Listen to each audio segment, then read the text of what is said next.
ಹೇಳ್ರಪ್ಪ. ನಿಮ್ಮದೇನು ವರದಿ ರೆಡಿ ಇದೆ ಅಂತೀರಿ, ಅದರಲ್ಲಿ ನಂದೇನು ತಕರಾರಿಲ್ಲ.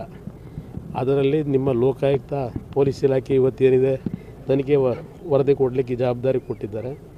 ಅವರಿಗೆ ನೀವು ಇದಕ್ಕಿಂತಲೂ ಹೆಚ್ಚಿನ ನಿರೀಕ್ಷೆಯನ್ನು ಇಟ್ಕೊಳ್ಳೋಂಗಿಲ್ಲ.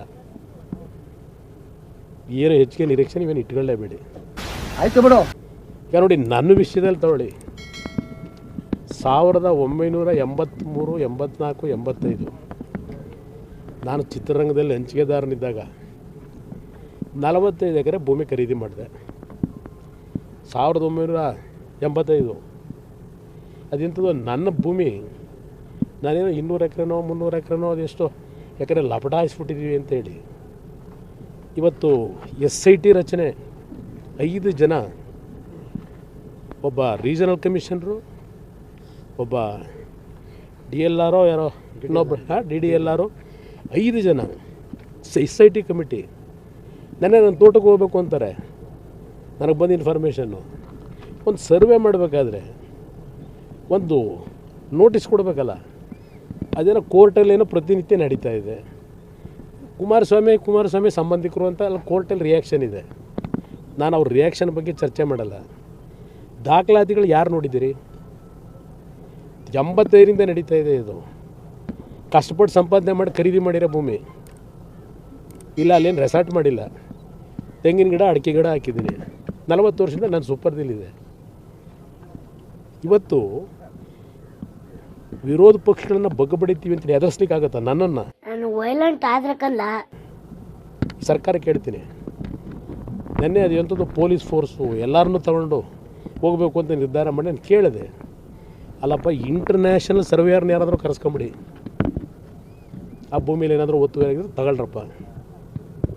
ನೀವು ನನಗೆ ನೋಟಿಸೇ ಕೊಡದೆ ನನ್ನ ಪ್ರಾಪರ್ಟಿ ನೀವು ಹೆಂಗೆ ಒಳಗಡೆ ಬರ್ತೀರಪ್ಪ ಅಂತ ಕೇಳಿದೆ ಕೆಲವು ಅಧಿಕಾರಿಗೆ. ಅವ್ರು ಹೇಳಿದ್ರು, ಒಪ್ಕೊಂಡ್ರು.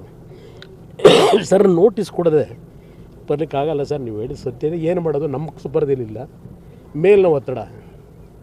ಇದು ಸಿದ್ದರಾಮಯ್ಯನವ್ರ ಆಡಳಿತ. ಏನು ಟಾರ್ಗೆಟು ಮಾಡೋಕ್ಕಾಗಲ್ಲ. ಯೂಬ್ಲೆಟ್ ವಾಚ್ ಯಾವುದಾದ್ರು ಡೂಪ್ಲಿಕೇಟ್ ತಗೊಂಡು ವಿಧಾನಸೌಧದಲ್ಲಿ ಇಡಲಿಲ್ವಾ? ಇಂಥವ್ರು ನನ್ನ ಟಚ್ ಮಾಡೋಕ್ಕಾಗತ್ತಾ? ಡೀಲ್ ಮಾಡೋ ನೋಡ ಬನ್ನಿ. 5 ವರ್ಷ ಇಲ್ಲ ಅಂದರೆ 5 ವರ್ಷ ನನಗೆ 5 ವರ್ಷ ಇರ್ತಾರೋ ನವಂಬರ್ ಹೋಗುತ್ತೋ ನನಗದು ಸಂಬಂಧ ಇಲ್ಲ. ಹೇಳಿದ್ನಲ್ಲ, ಸರ್ಕಾರದ ಖಜಾನೆ ತುಂಬಿಸ್ರಪ್ಪ, ಜನಗಳ ಕಷ್ಟ ಸುಖ ನೋಡಿ. ನಾನು ಅದನ್ನೇ ಹೇಳ್ತಾ ಇರೋದು ಬ್ರದರ್. ಇದಕ್ಕೆ ಪ್ರಾಶಸ್ತ್ಯ ಬೇಕಿಲ್ಲ. ಯಾರೋ ಡೆಲ್ಲಿಗೆ ಹೋದ್ರಂತೆ, ಹೈಕಮಾಂಡ್ ನೋಡಿದ್ರಂತೆ, ಇನ್ಯಾರೋ ಹೋದ್ರಂತೆ, ಮತ್ತಿನ್ಯಾರನ್ನ ನೋಡಿದ್ರಂತೆ. ಇದು ನನಗೆ ಆದ್ಯತೆ ಅಲ್ಲ. ಅವರವ್ರ ಪಕ್ಷದ ನಿರ್ಧಾರಗಳದು. ಅವ್ರಿಗೆ ಇರೋವ್ರನ್ನೇ ಮುಂದುವರಿಸ್ಕೋತಾರೋ ಇಲ್ಲ ಇನ್ನೂ 10 ವರ್ಷ ಅವ್ರನ್ನೇ ಮುಂದುವರಿಸ್ತಾರೋ. ಯಾಕೆಂದರೆ ಐತಿಹಾಸಿಕವಾದ ದಾಖಲೆ ನಿರ್ಮಾಣ ಆಗಬೇಕಲ್ಲ.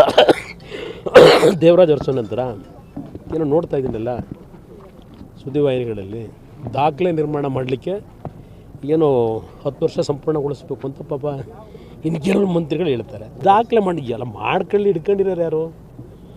10 ವರ್ಷ ಇನ್ನೊಂದು 5 ವರ್ಷ ಮುಂದೆ ಓದ್ಕೊಬರ್ಗಲ್ಲ. ಅವ್ರ ಲೀಡರ್ಶಿಪ್ಪಲ್ಲೇ ಹೋಗಿ ನನಗೇನು ಸಂಬಂಧ?